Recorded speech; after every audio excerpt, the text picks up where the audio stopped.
আমরা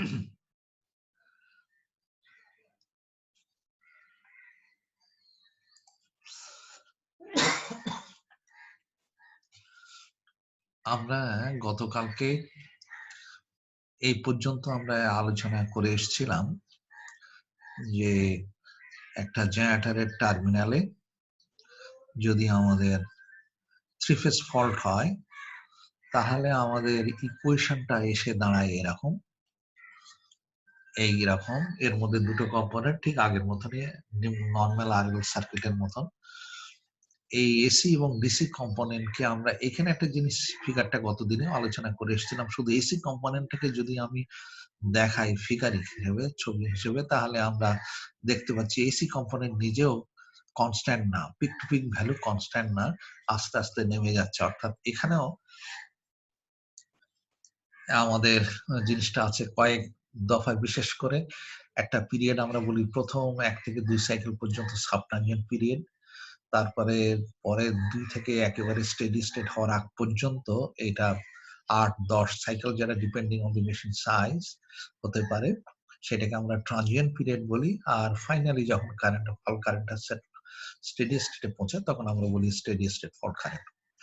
এই সাবট্রানজিয়েন্ট পিরিয়ডের যে কারেন্ট তাকে আমরা বলি সাবট্রানজিয়েন্ট কারেন্ট, যার ভ্যালু সবচেয়ে বড়। আর তারপরের কারেন্টটা আসছে ট্রানজিয়েন্ট কারেন্ট, যেটা সাবট্রানজিয়েন্টের থেকে একটু ছোট।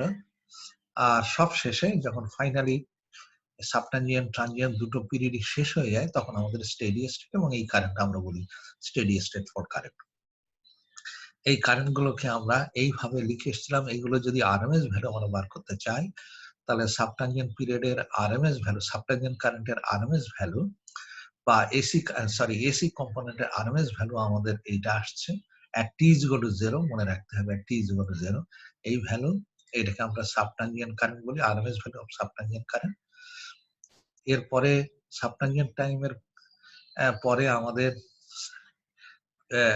ট্রানজিয়েন্ট পিরিয়ড শুরু হয়। আমরা আগে বলেছিলাম সেই ট্রানজিয়েন্ট কারেন্টের আরএমএস ভ্যালুকে আমরা এই এক্সপ্রেশন দিয়ে এক্সপ্রেস করেছিলাম, এবং ফাইনালি স্টেডি স্টেট কারেন্টকে আমরা এই ইকুয়েশন দ্বারা এক্সপ্রেস করেছিলাম। ডিসি কম্পোনেন্টটাকে আমরা ম্যাক্সিমাম সবসময় ধরে রাখি পাওয়ার সিস্টেমে, যে ফল্ট কারেন্টটা ম্যাক্সিমাম, সবচেয়ে ম্যাক্সিমাম হওয়াটাই ক্ষতিকারক, এবং আমরা পাওয়ার সিস্টেমের জন্য সবচেয়ে ক্ষতিকারক কারেন্টটাই আমরা নির্ণয় করে রাখি।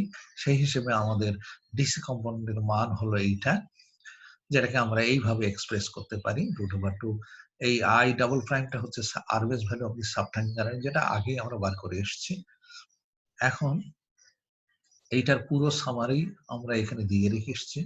টোটাল অ্যাসিমেট্রিক্যাল কারেন্ট হচ্ছে এসি এবং ডিসি কম্পোনেন্টের যোগফল, যার ভ্যালু হচ্ছে এরকম।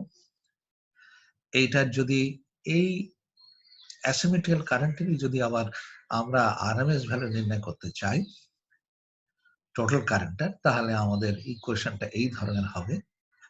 আইএসি মানে হচ্ছে RMS value of the transient subtransient current, AC current, তারপরে হচ্ছে ডিসি কারেন্টের স্কোয়ার। এখান থেকেই আমাদের এক্সপ্রেশনটা আলটিমেটলি এইরকম আকার নিয়েছিল, এই ভ্যালুটা, যেটা আমরা পরে ব্যবহার করব অনেক অঙ্কে। তাহলে আমাদের সামারি আকারে বলতে গেলে সিমেট্রিক্যাল কারেন্টের RMS value total current at any time, এই মনে রেখো এই কারেন্টটা হচ্ছে যেটা at t is equal to 0, এই যে কারেন্টটা subtransient current, RMS value of subtransient current at t is equal to 0, বা RMS value of the AC current, আরো বেশি টোটালি যদি বলতে চাই RMS value of the AC current, AC component, তাহলে হচ্ছে at t is equal to 0 এই value. তা এটাই আমরা subtransient current, RMS value of the subtransient current বলে থাকি। এরপরে ডিসি কম্পোনেন্ট তো আমি আলোচনা করলাম। এখানে আসলো আমাদের যে কোনো টাইমে যদি আমাদের বার করার দরকার হয় এসি সিমেট্রিক্যাল এসি কম্পোনেন্টের মান, এই টি এর ভ্যালু অনুযায়ী এটার মান নির্ভর করবে, এইসব প্যারামিটার গুলো দেয়া থাকবে। তারপরে সাবট্রানজিয়েন্ট কারেন্টের আরএমএস ভ্যালু এই কোশ্চেন যেটা আগে বার করে এসেছে সবগুলো এখানে দেখানো হলো। আমরা একটা অঙ্কে আজকে এখান থেকে আলোচনা করতে পারি। অঙ্কটা হচ্ছে, আমি এখানে দেখাই, ছবি আকারে দেখাতে বলে ভালো হতো। একটা জেনারেটর, জাস্ট একটা জেনারেটর যার রেটিং গুলো দেওয়া আছে 500 MVA, 20 kV, 60 হার্টজ এর সিনক্রোনাস জেনারেটর। যার রিঅ্যাক্ট্যান্স গুলো এখানে দিচ্ছে, সাবট্রানজিয়েন্ট রিঅ্যাক্ট্যান্স এই ভ্যালু সব পিউতে, ট্রানজিয়েন্ট রিঅ্যাক্ট্যান্স এত পিউ, স্টেডি স্টেট রিঅ্যাক্ট্যান্স বা সিনক্রোনাস রিঅ্যাক্ট্যান্স এত পিউ, টাইম কনস্ট্যান্ট এটাই দেখতে পাচ্ছ, টাইম কনস্ট্যান্ট বলতে টিডি ডাবল প্রাইম মানে সাবট্রানজিয়েন্ট টাইম কনস্ট্যান্ট সব সেকেন্ডে, এটা ট্রানজিয়েন্ট টাইম কনস্ট্যান্ট 2 সেকেন্ড, এবং আর্মেচার টাইম কনস্ট্যান্ট এটা হচ্ছে 2.2 সেকেন্ড। এবং এই জেনারেটরটা একটা সার্কিট ব্রেকারের মধ্যে দিয়ে সোর্স মানে সিস্টেমের সাথে কানেক্টেড হয়েছে। এখন জেনারেটরের অপারেটিং এটা বলছে 5% অ্যাবভ দি রেটেড ভোল্টেজ। জেনারেটরের রেটিংটা হচ্ছে 20 কেভি, এটা হচ্ছে RMS value line to line ভোল্টেজের।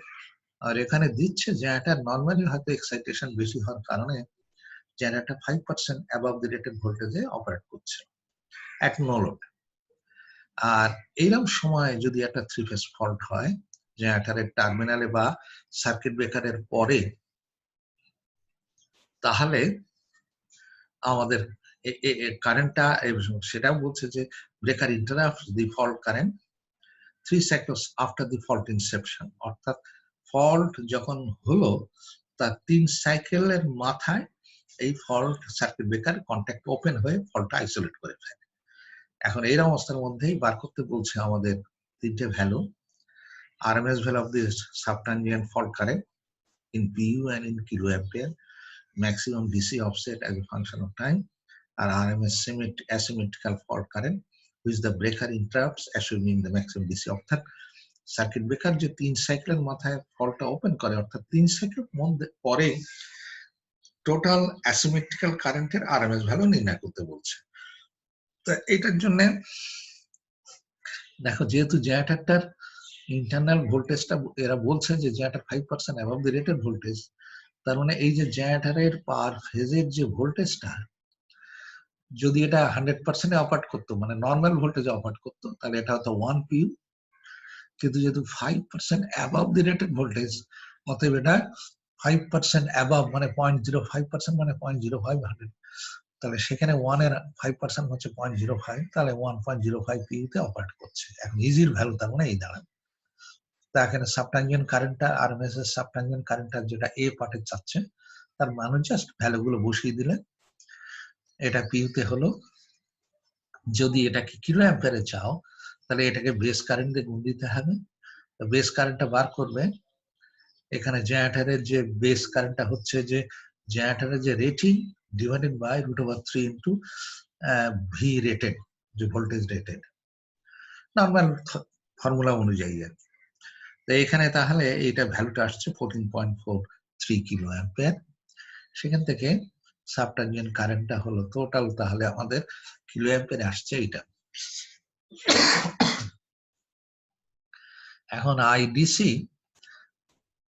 আইডিসিটা হচ্ছে ডিসি এক্সপ্রেশন আমরা আগে দেখে এসেছি, এই যে কারেন্টের এক্সপ্রেশনটা আগেই দেখে এসেছি। এটা হচ্ছে আমরা আগের বারে বলেছিলাম আই ডাবল প্রাইম। আই এখানে দেখো এক্সপ্রেশন আমরা লিখে এসেছি, এই যে অ্যাসিমেট্রিক্যাল কারেন্ট এখানে এসছে এই যে আই ডাবল প্রাইম মানে হচ্ছে Eg divide by X D double prime, এটা হচ্ছে RMS value of the subtransient current.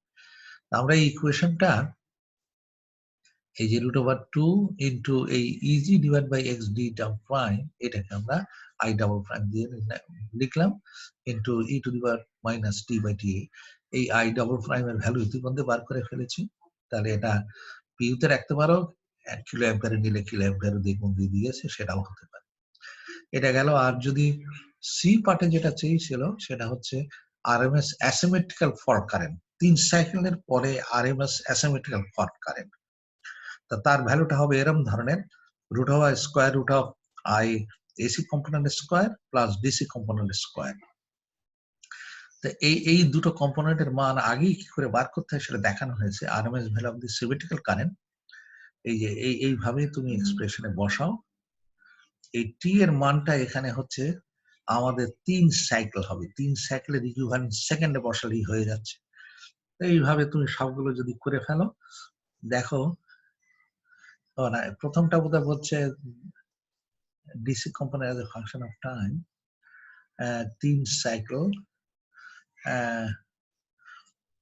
3 3 cycle মানেই হচ্ছে 0.05। এখানে জিনিসটা বোধহয় দেখানো হয়নি। 3 সাইকেল মানে কতটা? 3 সাইকেল মানে এক সাইকেল তো হচ্ছে যে এখানে 60 হার্টজ, তো তাহলে 3/60 দেখো এটা আসবে 0.05। এই টাইমটা কি করে এসছে এখানে হয়তো দেখানো হয়নি জিনিসটা তোমাদেরকে। এই যে টি এর মানটা 3 সাইকেল বলা হয়েছে। 3 সাইকেল মানেই হচ্ছে 0.05 সেকেন্ড। এটা সেকেন্ডে কনভার্ট করা। তাহলে সেই পয়েন্ট যদি 60 হার্টজের হয় তাহলে 3 সাইকেল মানে এক সেকেন্ড, সাইকেল মানে হচ্ছে যে 1 টি মানে হচ্ছে 1/f। তো এখানে 3 সাইকেল মানে টি ডিভাইড বাই এফ, তার মানে 3/60। এটা করলেই আসে 0.05। এই টি এর মান বসাবা, আর এই সব ভ্যালু গুলো তো দেওয়া আছে। সাবট্যানজেন্টের রিঅ্যাকট্যান্সের মান, ট্রানজিয়েন্টের রিঅ্যাকট্যান্সের মান, স্টেডি স্টেট রিঅ্যাকট্যান্সের মান বা সিকোয়েন্স রিঅ্যাকট্যান্সের মান, এই ট্রানজিয়েন্ট টাইম কনস্ট্যান্টের প্রত্যেকটা সাবট্যানজিয়েন্ট ট্রানজিয়েন্ট এর মান সব দেওয়া আছে। এই সব ভ্যালু গুলো বসালে আমাদের এত পিউ হয়, বা এটাকে এই বেস কারেন্ট দিয়ে গুণ দিয়ে এত কিলো অ্যাম্পিয়ার হয়ে গেল। আর ডিসিটা এটা হচ্ছে এসি কম্পোনেন্টের মানটা। এখন ডিসি কম্পোনেন্ট মান ওই একই টাইমে 0.05 সেকেন্ডে এইসব ভ্যালুগুলো বসালে এই আমার হলো এখানে টোটাল কারেন্টটা দাঁড়ানো, তাহলে এই 132 কিলো অ্যাম্পিয়ার। এটা যদি পিউতে চাইতে তাহলে আমাদের সেটাও পিউতে বার করতে পারতাম। এই ভ্যালুটা পিউতে রাখো, এই ভ্যালুটা পিউতে রাখো, পিউতে বার হয়ে যাবে। তাহলে আমরা সাবট্যানজেন্ট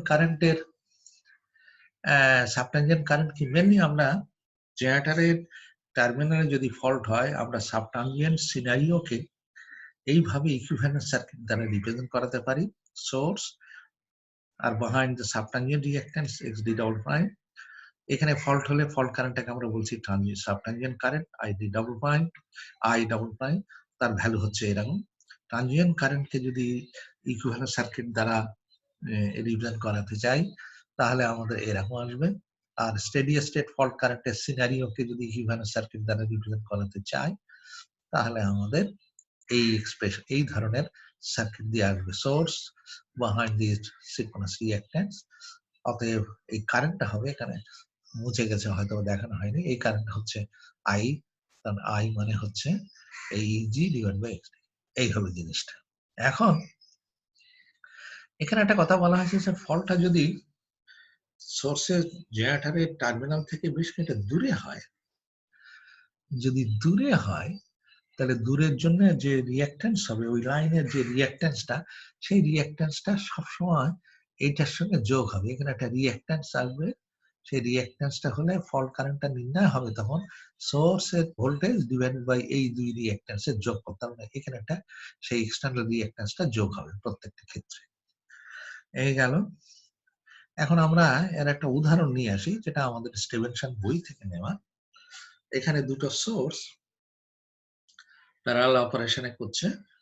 ভোল্টেজ সোর্স দুটো সমান মানগুলো, ভোল্টেজের মান দুটোই সেম ভোল্টেজে অপারেট করছে, কিন্তু রেটিং গুলো আলাদা আলাদা এখানে দেখতেই পাচ্ছ। আর এই দুটো সোর্সটা ইজ কানেক্টেড টু এ বাসবার। এই বাসবার থেকে একটা ট্রান্সফরমার দিয়ে একটা ট্রান্সমিশন লাইনের দিকে চলে গেছে। এইরকম একটা যা ট্রান্সফরমারের স্পেসিফিকেশনটা রেটিংটা দিয়ে দিচ্ছে। জেনারেটরের এইখানে যদি এই ঠিক ট্রান্সফরমারের লোড সাইডে যদি একটা 3 ফেজ ফল্ট হয় তাহলে এখানে ফল্ট কারেন্টটা বার করতে বলছে যে IG1, অর্থাৎ এই জেনারেটর কত সাবট্যানজেন্ট কারেন্ট কন্ট্রিবিউট করছে, এই জেনারেটর G2, IG2 মানে জেনারেটর 2 সে কত কারেন্ট কন্ট্রিবিউট করছে, আর টোটাল কারেন্ট এখানে ফল্টের টোটাল কারেন্টটা কত সেটা হচ্ছে I ডাবল প্রাইম। এই তিনটে জিনিস এখান থেকে বার করতে বলছে। যেটা করতে গেলে অঙ্কটাকে হয়েছে কি, যেহেতু এক এক বেজে আছে তো সেই হিসেবে আমরা একটা কমন বেজে এটার একটা ইকুইভ্যালেন্ট সার্কিট আগে বার করে নেব। তো কমন বেজ হচ্ছে আমরা ট্রান্সফরমারের রেটিংটাকেই 75 MVA এটাকে বেজ ধরে এসেছি। এইটাকে বেজ ধরলে দেখো আমাদের যেটা আসবে, জেনারেটরের যে রিঅ্যাকট্যান্সটা হচ্ছে এটা আমরা আগে পিউ সিস্টেমে করে এসেছি। দেখো এই 0.25 যে পিউ, এইটার হবে VBO new divide by VBO, এই যে PB নিউ অর্থাৎ বেস পাওয়ার ভোল্টেজ তো সেম, ভোল্টেজ তো সব জায়গায় সেম। দেখো ভোল্টেজটা এখানে সব জায়গায়, এখানে যদি 75 ধরো বা এই 69 ধরো, তাহলে এখানে 38, এই সাইডেও 13.8, এখানেও 13.8, এই সাইডেও 13.8। তার মানে বেস ভোল্টেজের কোনো পরিবর্তন হয়নি আর কি। ঠিক আছে, এখানে এটা বলে নিয়েছিল যে বেস ভোল্টেজ যদি 69 কেভি ধরো ট্রান্সফরমারের লোড সাইডে অর্থাৎ হাই টেনশন সাইডে, তাহলে base voltage on the LT side ট্রান্সফরমারের অর্থাৎ জেনারেটরের সাইড 13.8 কেভি। এই কথা এখানে বলে দিয়েছে। তাহলে বেস ভোল্টেজের কোনো পরিবর্তন এখানে হয়নি, শুধু পাওয়ার বেজের আলাদা হয়েছে। সাবটার্মিনাল রিঅ্যাকট্যান্সটা জেনারেটর 1 নম্বর জেনারেটর রিঅ্যাকট্যান্স বার করে নিয়েছে। তারপরে সাবটার্মিনাল রিঅ্যাকট্যান্স, এই জিনিসটা তোমাদের দরকার নেই, এটাকে আমি এইভাবে অঙ্কটাকে করতে চাচ্ছি না। আমরা এটা থাকলো জেনারেটর রিঅ্যাকট্যান্স, সাবটার্মিনাল রিঅ্যাকট্যান্স বার করা থাকলো। জেনারেটর 2 এর সাবটার্মিনাল রিঅ্যাকট্যান্স ওইভাবে বার করে নাও। এখানে 25 ডিভাইডেড, এই যেখানে আসছে 75 ডিভাইড বাই 25 75। এখন আসলে আর ট্রান্সফরমার তো 0.1 পিউ, এখানে বুঝতে পারছো ট্রান্সফরমারের পিউ ভ্যালু চেঞ্জ হবে না, কারণ এটা 75, বেসও 75, এর রেটিংও 75, অতএব এটা 0.1 পিউ। এটা যাওয়ার পরে এখন এর ইকুইভ্যালেন্ট সার্কিটটা দেখো। এই হচ্ছে জেনারেটর 1 এর সাবটার্মিনাল রিঅ্যাকট্যান্স ইন পিউ, এরকম নিউ বেজে, একটা নতুন বেজে। আর জেনারেটর 2 এর সাবটার্মিনাল রিঅ্যাকট্যান্স নতুন বেজে, ট্রান্সফরমারের রিঅ্যাকট্যান্স এই। এখানে ফল্ট হচ্ছে ট্রান্সফরমারের লাইন সাইডে। ফল্ট হলে আমাদের দরকার হবে যে এই টোটাল, আমি যদি এই দিক থেকে এই ফল্ট পয়েন্টের দিক থেকে এদিকে তাকাই, তাহলে ওই যে থেভেনিনস ইকুইভ্যালেন্ট সার্কিট যেটা এখানে আমরা অ্যাপ্লাই করবো, থেভেনিনস থিওরেম অ্যাপ্লাই করলে সোর্স গুলো শর্ট করো, তাহলে আসবে এই দুটো রিঅ্যাকট্যান্স প্যারালাল, তার সঙ্গে এই রিঅ্যাকট্যান্সটা সিরিজে। তাহলে এই দুটো প্যারালাল করলে হয় তার ভ্যালু এত, আর তার মানে এইটার সঙ্গে এই ট্রান্সফরমার রিঅ্যাকট্যান্স সিরিজে হলো, টোটাল রিঅ্যাকট্যান্স হচ্ছে এই দুটো যোগফল। তার মানে ফল্ট কারেন্টটা হচ্ছে, সাবটার্মিনাল ফল্ট কারেন্টটা হচ্ছে টোটাল কারেন্টটা, যেটা সাবটার্মিনাল ফল্ট কারেন্ট, সেটা হচ্ছে এই সোর্সের ভোল্টেজ, যেটা আমরা জানি আগেই বলে এসেছি। এই ভোল্টেজটা হচ্ছে, দেখো এখানে বলছে কি, একটা কথা বলা হয়নি আমার, যে before fault voltage at the HT side is 66, rating বলছে 69, আমাদের বেজও 69, কিন্তু অ্যাকচুয়ালি ভোল্টেজটা সিস্টেমে 69 ছিল না, 66 ছিল। এর অর্থ দাঁড়াচ্ছে হয়তো জেনারেটরের এক্সাইটেশনটা কম হওয়ার ফলে জেনারেটরের টার্মিনালেও 13.8 হয়নি, একটু কম হয়েছে, এবং সেই অনুযায়ী ট্রান্সফরমারের এইচটি সাইডে ভোল্টেজটা 69 হয়নি, 66 হয়েছে। এরকম সিনারিও দিয়ে দিয়েছে। তাহলে এখানকার আমাদের অ্যাকচুয়াল ভোল্টেজটা বার করতে হবে পিউতে, ফল্ট যখন হচ্ছে। এই ভোল্টেজটাকে আমি বলছি, এই পয়েন্টের ভোল্টেজটাকে বলছি ইজি। সেই ইজিটাই তাহলে হচ্ছে আমাদের ওই যে 60, এখানে 66 actual voltage divided by base voltage 69, তার মানে এই ভ্যালুটা আসবে। এটা বোধহয় এখানে আমি দেখি নিয়েছি যে 0.957 এটা হবে, তুমি যদি ক্যালকুলেট করো তাই হবে। তাহলে সেই পয়েন্ট ইজির ভোল্টেজটা হচ্ছে 0.957 divide by total equivalent reactance হচ্ছে এটা। এই হলো তোমার টোটাল ফল্ট কারেন্ট। এখন এই টোটাল ফল্ট কারেন্টকে চাচ্ছে তারপরে যে এই ব্রাঞ্চে কত কারেন্ট ফ্লো করছিল, যেটা IG1 ডাবল প্রাইম 1 আর IG2 ডাবল প্রাইম। এই দেখো দুটোর ভ্যালু এই ব্রাঞ্চের কারেন্ট ডিভিশন রুল দিয়ে ওই দুই কারেন্টের মান এখান থেকে বার করে নিয়েছে। এই হয়ে গেল।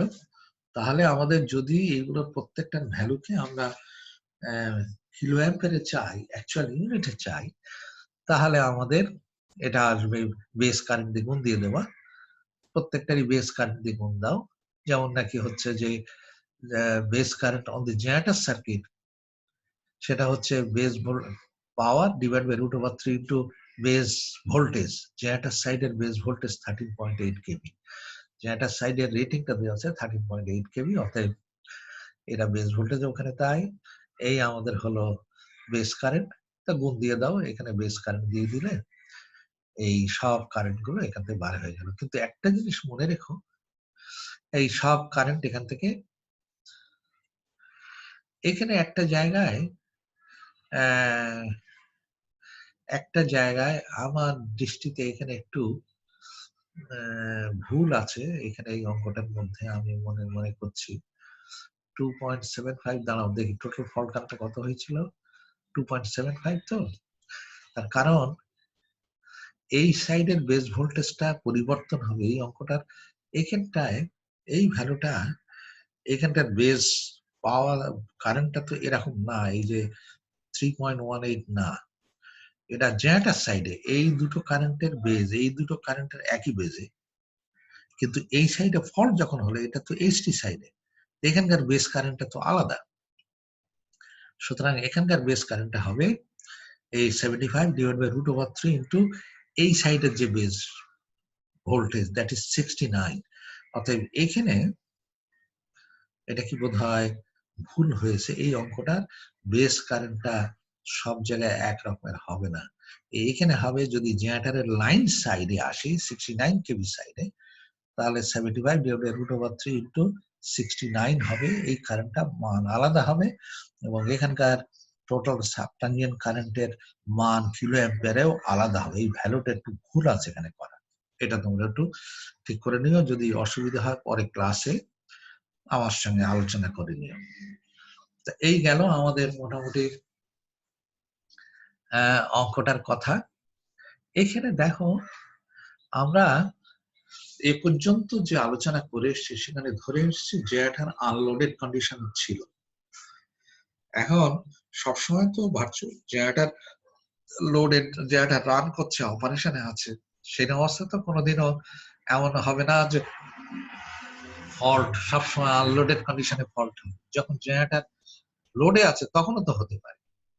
এই জন্যে আমরা এই ফল্ট কারেন্টটাকে যদি লোডেড কন্ডিশনে ফল্ট হয় তখন আমাদের ইকুইভ্যালেন্ট সার্কিট গুলো এবং এই ইন্টারনাল ভোল্টেজের মান যদি আমাদের বার করার দরকার হয় সেটা কিভাবে করব দেখো। যদি আমরা এখানে দেখছি যে আমরা equivalent circuit of A generator under normal load কন্ডিশনে এরকম দেখাচ্ছে।